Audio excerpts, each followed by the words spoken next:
Hello friends. Now let us take up the concept number 13, 7.13, class string tokenizer. String tokenizer class is in the Java util package. You must remember this difference. Actually, Java Lang package provides three string oriented classes.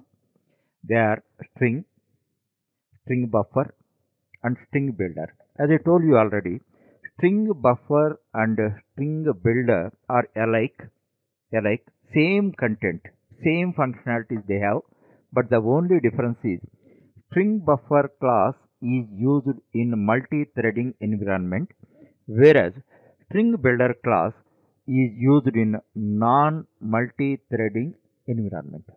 That already explained to you. String tokenizer class is provided by Java util package. That's why whenever you are using Java tokenizer class, then first you have to import Java util package. Otherwise, it leads to error. As far as Java Lang package is concerned, if you don't import also Java compiler for its needs, it imports automatically. That's why don't treat Java Lang and Java util at par. Okay, Java util package you must import explicitly, then only you can use Java string tokenizer class. Okay. In order to understand the functionality or purpose of string tokenizer class, you must know some background. Actually, let us take human language. How human language is formed? Character. That is the basic element.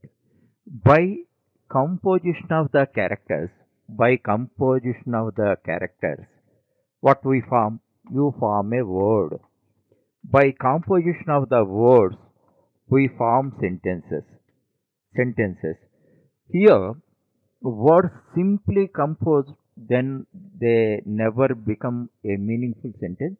For that purpose, we use certain grammar and we use some punctuation marks, and these words should be composed subject to grammar rules of the language and using punctuation marks, white spaces, etc. and all that. Okay. Now we see that every word is having a meaning. So then those words are composed meaningfully subject to a grammar. A meaningful sentence is formed. A meaningful sentence conveys some information. Understand? That we know. The same analogy is applicable for programming languages also, but words are changed. Here also, character is a basic element. You know that ASCII character set, Unicode character set, and all that. By composition of characters, we form tokens. You know that already we discussed. Several tokens are there. Every programming language provides a set of tokens. Those tokens are classified into keywords, identifiers, literals, operators, and separators. So, if you take any statement, these are those are composition of some or all of these tokens. Then, by composition of the tokens, what we are forming? Statements or instructions. Statements are nothing but instructions. Okay. So now you take a token. Every token is having a meaning and purpose, unique meaning and purpose. By composition of such tokens, one action is being performed. One action is being performed. That point you have to understand. So whenever we write a program, it is a set of composition of a set of statements, and every statement is set of tokens. Tokens.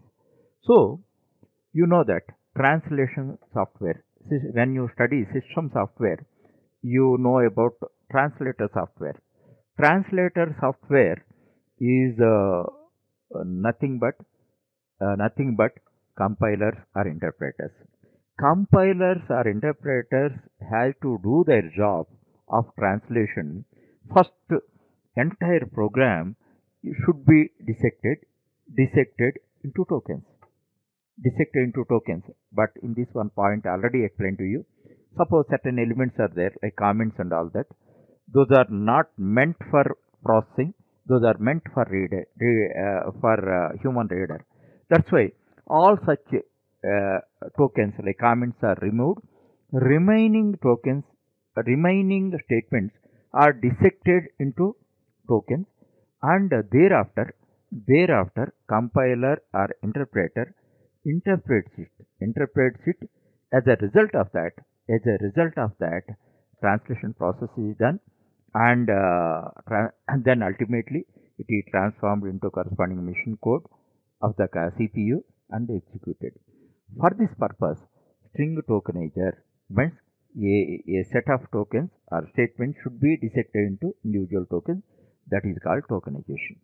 There is a string tokenizer, and later we see stream tokenizer. This is a more powerful class than string tokenizer. Okay, that extent of background you should know. And the string tokenizer class also provides three types of constructors. Constructors, these constructors, the functionality of the constructors, you must understand practically. Theoretically, whatever I explain also, you may have abstraction. You practically implement in programs, and then you can understand the meaning and purpose of each constructor.